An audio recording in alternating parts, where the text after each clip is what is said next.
Kathryn, welcome to the podcast. Thanks, Leonie. It's great to be here. So great to have you on. So for those listening, I have Dr. Kathryn with me today, medical practitioner. So that's pretty legit if you ask me. I have no medical knowledge whatsoever. So respect and hat goes off to you. And the reason why we've got Kathryn on is we actually had a caller call in with a confession around anxiety that her child's experiencing. And so for that reason, Kathryn sort of was the perfect person I thought I'd chat this out with, more specifically because she's created an app which, firstly, congratulations, that is no easy feat, an app called Courageous Kids, and it is actually to help prepare children to face new experiences with confidence. And so she's worked with occupational therapists and child psychologists to put this app together and really just help minimize anxiety that children face on the daily from the different activities that they come up with. So first and foremost, we're going to cut straight to that confession, and then we'll be back. I desperately need advice. My 8-year-old daughter's behaviour is completely out of control. She's always been a beautiful girl up until the last few months. She's had her moments like every child, but lately I just don't recognise her. Boundaries and discipline don't work. I'm not sure if she's experiencing a level of anxiety and playing up because her father and I separated recently. Her father has no rules or boundaries and gives her anything she wants. She never misbehaves for him. I've tried having special days with her one-on-one as she has a younger sibling, but nothing is working. She'll eventually apologise, but then she repeats the behaviour a few days later. I'm a loving, caring mother, but I'm at an absolute breaking point and I'm feeling like I'm failing. So, all right, Kathryn, I feel like there's a lot in that. And what I know that your area is more around sort of, the anxiety piece and managing, the way in which children are feeling on the daily based on the different experiences that they're having. So I wondered first and foremost, can you explain to us a little bit more about what anxiety actually is and what are some of the signs that we might see in our children if they are faced by anxiety? Yeah, so anxiety is a common emotion. We all feel anxious from time to time, but when we talk about child anxiety or talk about more extremes, anxiety disorders, we're talking about fears and worries that are excessive, that are interfering with daily life, that are persistent and pervasive. And so it's those worries that are irrational, persistent, causing distress to your child and preventing them from doing the regular things that other kids their age would usually be able to do. Yeah, that makes sense. So I guess, triggered from events in their lives. So for example, with this particular caller, she's unfortunately going through a separation, and obviously that's a big impact on children and having to go between two different homes and things like that. Question, can anxiety essentially be triggered by situations, like this, for example, or are we kind of born with an underlying threat of anxiety? Like, how does it work? I'm not going to give you a checker box because it's intertwined.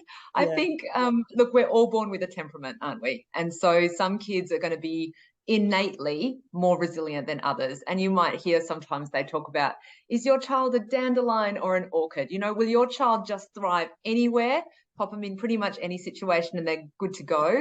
Or does your child need, do they need the right soil? Do they need the right amount? Do you need to put in all those extra scaffolding for them to really thrive? Both kids are going to thrive. Yeah. Now, most kids, they say it's an 80-20 split.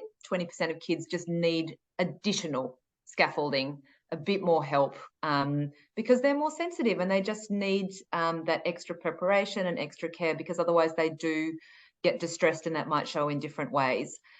I would say that pretty much all kids benefit from a bit of preparation and benefit from nurture and benefit from, all those things that kids need every day: love, support, communication, trust, understanding.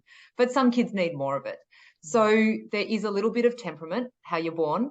Yeah. There is some evidence that anxiety and depression have a genetic component based on some of the twin studies of identical and non-identical twins, and anxiety and depression go a little bit more in the identical twins. Maybe we can talk about that later. I do think that pinning things on genetics is a double-edged sword, because it's very quick in our society, and this is a whole other topic, Leonie, but to say, oh, the kid's not anxious, they've just got an anxious mum. And so I'm, you know, even if there is a genetic component, you've always got to think, well, how does that help you? And how is it going to help your child? And how is it going to change your management? And if it's not going to help any of those things, I don't love it. And then, of course, there's what situations is your child up against? We've just been through COVID. An 8-year-old might have just started a new school year and be with different peers, and they've gone through a separation of their parents. So there's like 3 big whammies potentially, and who knows what else is going on for that individual child. So yes, anxiety can absolutely be triggered by specific life traumas. So, okay, so I experience anxiety pretty much on the daily, and it flares up depending on what's going on in my external world. Yep. One of my greatest fears is, as much as I try to hide that from my children, but in my most anxious states, I'm worried that they might be kind of catching on to that behavior. How, if children are being exposed to an anxious person in their household, i.e. me sometimes, right, how detrimental is it to those children? Want me to make you more anxious? Be kind. I mean, kids model some of the behaviors they see, don't they? So I can't answer that question, Leonie. I think you know. I think what's scary to children is unpredictability. So I think if your anxiety, and I'm not saying it does, Leonie, but for example, when we're anxious, we're more prone to emotional outbursts. We're triggered more, I hate the word triggered, but we're more easily quick to get cross when something's not going right, or small irritations become bigger. And if a parent is, you never want your child to feel that they have to tiptoe around their parent because they don't feel safe. So I guess when you say, how does it manifest? Whereas on the flip side, if you say, you know what, I'm just feeling really anxious today, it's because of A, B, C, and D, and you normalize it. And so because of that, I'm probably not going to do as much today as I might otherwise do, but we're still going to do A, B, C, and D today. And you normalize it as one of the feelings. Like some days mummy feels really happy, some days, and we all feel different things throughout the hour, let alone throughout the day. So I think being able to talk about our emotions and normalizing them. And I think really the most important thing for our kids is that they're allowed to feel all of the emotions, and they don't have to hide any of them because of concern that the parent might be distressed by it or cross with it or not accepting of it. I mean, we talk about kids needing to be their authentic selves and not having to choose between being their authentic self, whether that's angry or enraged or nervous, versus having the love that they need. So they shouldn't have to hide it. And so I guess the flip side is how you model that for them, that you're okay and you're a loved member of your family, whether you're feeling anxious or happy. Yeah, absolutely. I mean, because there's no point sugarcoating. I mean, no one's happy every minute of the day. And I hear a lot, and even in the schools, I'm noticing with my eldest is sort of, they help them articulate their emotions. And often they're like, well, you're feeling frustrated right now. Are you feeling frustrated? No. Yeah, I am frustrated. And I think that's fantastic, because growing up, you know, for me, we didn't articulate how we were feeling, and it was just suck it up and keep going, you know, don't be such a woofs, and don't be, carry on. And sink or swim, you'll be right. Stop worrying about it. Yeah. They're such common phrases, and they're so unhelpful because they do the opposite of validating how your child might be feeling, and they really suppress an understanding of emotions. I mean, our kids are pretty good at happy versus sad, but throw in a wild card like frustration or envy or jealousy, which comes up when one kid has a birthday and gets the presents and the other doesn't. I mean, they're all common, understandable feelings. Such power if we can help our child to articulate it rather than live it out and lash it out. Oh, absolutely. Okay, so we're going to make a few assumptions here, because yes, we've got this confession, but we don't know everything that's going on in this person's world. Firstly, to the person who called in, I totally hear you. I have a 4-year-old who does not listen to me either, and I'm getting more and more grey hairs by the minute. So, hey, you are preaching to the choir. Now, as far as what we need from you, Kathryn, explain to me. So let's assume that this mother is a bit like me and a little bit, obviously this mother has a lot going on, right? Her relationship is fallen apart. Yeah. I can only imagine that on top of the daily grind of, just keeping the household in check. Yeah. So there's a lot going on there. And maybe she's like me, which is a little bit more type A and structured and things like that. On the flip side, we've got the partner who has no rules, as according to the confession, not really lets the kid do what they want. It's like chill, like that's kind of the opposite to me. So and the kid is responding apparently well to that parent, but not responding as well to the parent with the boundaries and the structure and all of that. Is there something to be said about the way in which we parent our children and perhaps their reaction to that? I guess so. I guess the thing that I immediately think of is, are you your child's safe space? You know how you hear about restraint collapse after school, which is a fancy way of saying your child's an angel in school and comes home and is a nightmare because they've been holding it together and holding it together. And so I guess it goes back to, does your child feel able, does that 8-year-old feel able to express all her emotions when she's with her dad? Or does she know that her dad won't cope with it and so she brings it all home to mum? You'd have to ask that. And if so, great job, mum, because your daughter can be herself with you. I mean, it feels shit. It sounds horrible. But it's honest and it's open. And so the first thing is I think even stepping back, and I'm not a separations expert, but at the end of the day, we all want what's best for our kids. And so I guess the first thing I think of in a separation is, are mum and dad able to talk? Are they able to talk out of earshot of their child? Are they able to come up with strategies and an agreed approach on how best to help their child, no matter what else has gone on between them and their past baggage, and see if they can agree on what they think would be best for this 8-year-old girl? And once you start with how can we both help our child, I think you're going to be on the same page a bit more, hopefully. And then from there come up with strategies. But I think, look, whether you've got a 2-year-old or a 3-year-old, as you do, or a slightly older child, and my kids aren't 8 yet, it's never, in my opinion, it's never about that second. It's never about what do you do with that behaviour in the moment. It's what have all the things happened to lead up to that behaviour, and how moving forward. I mean, it's in the moment, you've just got to survive it. Usually, I don't think there can be sensible, productive conversations in the setting of meltdowns. But I do think there's a lot to be gained from thinking, well, what were all the factors leading up to that point, and what can we modify and change to make life a little bit easier for this girl who's just been through so much?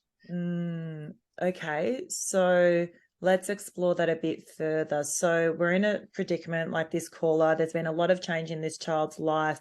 Everyone's feeling a little unsettled by the change, including the child. So I would jump in and say, where can you provide for this girl some predictability and some structure? And let's see where we can map that out for her in her week. And have we asked her, what autonomy does this 8-year-old have as well? What does she want? Are her choices being validated, even if they can't be accommodated? And where possible, can we do what she wants? If it's hard for her to do certain things with dad or certain things with mum, can there be a bit of flexibility in the arrangement? And can it be crystal clear to this girl what her week is going to look like? When's she with dad? When's she with mum? Who's taking her to this or that? What does her week look like? And not throw in these wild cards. Oh, by the way, dad's taking you to a birthday party and then I'm picking you up to go to grandma. Like, don't do little switcheroos at the last minute. As much as possible, map it out, because predictability and routine really does reduce anxiety, and it helps kids feel more in control. It helps us, right? Even as adults, kind of having some idea. We've got a calendar, don't we? Or a diary. Do you think there are other things in our environment that are making anxiety more prevalent within the current, generation of children today? Because I hear that the stats are quite high. Is that correct? So the best stats, in my opinion, is Australian Institute of Health and Welfare. And anxiety is the greatest health burden for girls aged 5 to 14, the greatest health burden. And it's the second biggest in boys aged 5 to 14 behind asthma.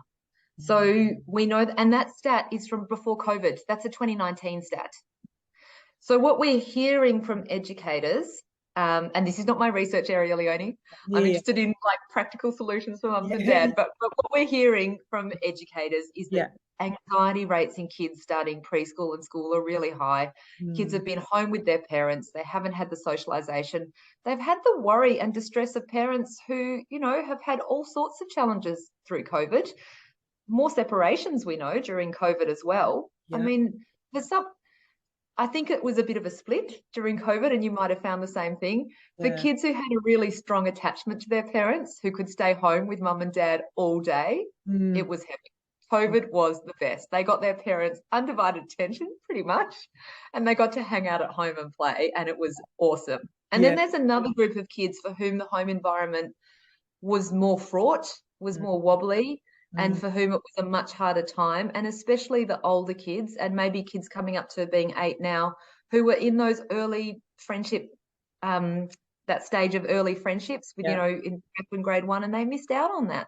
And so that's been a huge challenge for our kids. And I think as a society, we're going to think about how we're going to overcome it and how we're going to help and support all those kids. Absolutely. Do you think these days as well, there are higher expectation on our children in general? I know that's such a big question, and it's subjective. It is based on your opinion. No, I feel like there's less time to play. Do you mean that? Like that your kids should be doing piano, and they should be doing sport, and they should be doing everything. Yes, and the social media comparison is huge for parents. Oh, so-and-so did this with their kid. Oh, better get our kid into the, did that get first in the race? Or, you know, back in the day, you couldn't compare unless you're at the playground and you were having a chat. Now you just look at social media and you're like, Jesus. Don't do it. Like, you don't have time for that in your life. Do not do it. Do you think that this is having an impact on our children and their anxiety levels, or what do you reckon? I think it's having an impact on their parents, because I think if you have unrealistic expectations of your children, you're going to have an unhappy home. Yeah. I really do. I think the way that we talk to our kids is so important. And I think we can, if we have unrealistic expectations, then we're going to lose track in how we talk to them. Whereas if you see, I guess because I've had an anxious child, and I found, you know, the drop-offs were difficult. When I've had, any time that we have a win, it's a cause of celebration. So I'm someone who now looks at all the small wins and appreciates them. And that has been quite helpful for my mental health, I guess. Because if I look at all the things that my kid can't do, being a type A like you, Leonie, I would have a heart attack. Yeah, it's such a good point, isn't it? Just kind of focusing on the important stuff and just the little milestones that happen, you know, every other day, and being happy and grateful for that. I mean, fundamentally, if you've got a healthy child, you know, that should be enough, right? You know, and sometimes we need I think the honest thing is, whenever your child has a challenge, whatever it is, whenever there's a wobble or a hiccup, it's really hard and it takes a toll on the whole family. And that's just honest. And I don't think you have to be grateful that, well, at least they've got 2 legs and 2 arms and they're not blind. I think it's really, for me, I think you can be honest and say, you know what, this is really challenging right now. But it's what you can do about it. And when there's nothing you can do, that's really hard. But most of the time there is stuff we can do. And I guess going back to what are our expectations of kids, are we giving them the opportunity to meet those expectations? For example, are we giving them time just to play, just to practice being alone, work on something by themselves, whether they're sitting down with Lego and you go up and encourage, I've got a boy, obviously, boys, and you encourage them a bit with that. But whatever it is, as they master a new skill, if you're there to quietly support them, you don't need to you don't need to give them a gold star for breathing. You don't have to be their cheer squad constantly, but giving the support to persevere and learn those kinds of basic skills, which, you know, can be taught from 2, 3, 4, because all of those little wins, that's what builds your child's resilience. So we want our kids to be courageous. We want them to, you know, feel anxious, but go and have a go anyway. But they're only going to be able to do that if they've had lots of small wins, which are acknowledged and praised along the way. And that small win might be, you were nervous about starting childcare, or for this girl, you were nervous about, you know, the play date with so-and-so. I think it's called hanging out when you're 8, not a play date, sorry. So you were a bit nervous about hanging out with whoever, but you did it and you had a great time, and I'm so proud. And, you know, and then the child can be proud of themselves that they tackled something. And that's all in the memory banks of times that they've been successful. And every successful experience then builds that inner resilience so that they can tackle the next potentially stressful experience, knowing that they've done it before and giving them hopefulness that they can do it again. Absolutely. Talk to me a bit about, as a parent, as if we're experiencing tough times, like let's say, you know, you've experienced anxiety within your household. Yeah. How do we look after ourselves? Because, I mean, I feel like if I would rather take the pain, or I would rather have it happen to me than to happen to my child. So what things, for example, this caller, what can she put in practice to protect herself from this situation as well? Yeah, that's such a good question. I guess it depends on what brings you comfort, what fills your tank, how you feel better. And that's also, what do your circumstances allow? I mean, sometimes it might be a phone call with a mate. Sometimes you might be able to go out, do a walk. Most of us don't have the means, you know, time-wise, financial-wise, to go and spend a day at a day spa. I just think we've always got to be realistic. And when we talk about self-care, don't have that as another thing on your to-do list that you feel bad about. So it's tapping into your supports, which is usually going to be friends, people who get you, people who know your child, people who know what you're going through, who aren't going to say, suck it up, you'll be right, but are going to really listen and then either understand or absorb it, and maybe have good advice, maybe not, maybe just you need to be heard. Yeah, I love that. And I think as well, even tapping into resources, you know, I started this podcast because I was going through postnatal depression at the time. And I was like, I want to hear about other people's challenges and stories, you know, what's happening behind the curtains. And so, you know, I love that's so true. I love a good podcast. I love your podcast. There are so many, there are so many affirming podcasts for, I think that's the beauty of podcasts. You know, you can find almost anything for your niche, not niche, but your stage of life and your current, you know, whatever is bringing you joy or finding really challenging. And you can hear, you know, I've heard some of your guests, you get really smart people on. And then there's... Thank you. I am proud of our guest role. Now you're one of them too. There are some really great podcasts. I don't know any specifically for separations, but I'm sure that there are out there. Absolutely. And they can be it's so funny that, like, for me, I walk when I can, I walk at night and it's dark and the streets are deserted, and and I might be giggling as I walk down the street by myself, and you just feel connected. I think we all just want to feel connected with the world.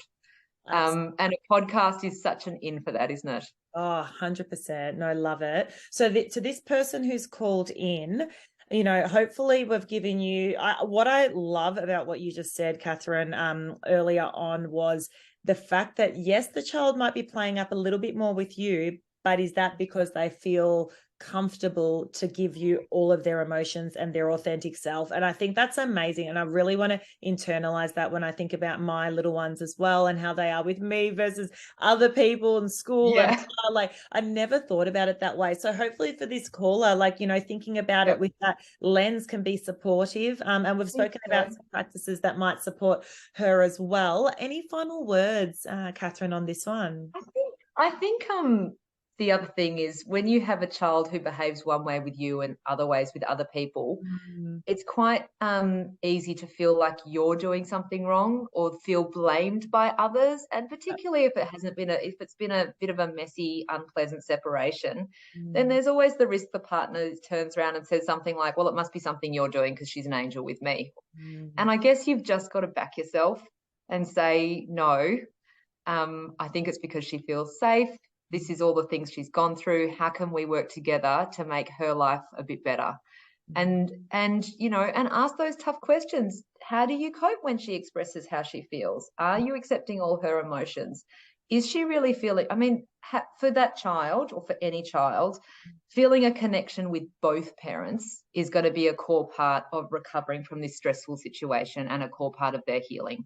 So yes, it's a tough time, but we'd like to segment it as a tough time in this child's life and not as a source of ongoing anxiety and trauma that she carries with her into her teenage and adult years. So I think helping her to express her emotions, working through it, discuss, you know, a lot of kids feel blame as well when their parents separate. Just checking that she's not carrying extra baggage that you don't even realize that she's carrying might all be helpful. And then if you unpack all of those deep emotional internal stresses, then maybe the behavior at home is going to change. But I think the behavior comes second. I think it's what's happening inside that you've got to tackle first. Yeah, love that. Very well said. I want to know a little bit more about your app and how you are supporting other children. So did your app come about because you had experienced anxiety with your child, or how did it come about? No, totally. Leonie, I just hate doing homework. And I feel like other people both hate doing homework and don't have the time for it. And so that's part one. And part two is, even though I'm a doctor and I'm health literate, when my kid had separation anxiety when he was, I think we first did some drop-offs age 3, I didn't know what to do. And when I went and, you know, type A, prevention over, you know, early prevention and early intervention and prevention over cure and all of that. That's me. So I looked up, you know, who tackles this? So the people in our community who help kids with anxiety is a GP, maybe a pediatrician if you can get in. And then you might get sent to either a child psychologist or an occupational therapist. I've never even heard of those.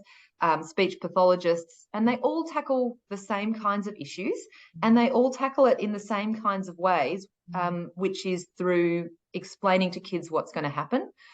And they do that through showing what's going to happen, like a little routine for the day in picture form. That's called a visual plan. Or they might make stories, which are called either social stories or social scripts, to show and tell what's going to happen. I don't think most mainstream parents have ever heard of visual plans or social stories. I had not.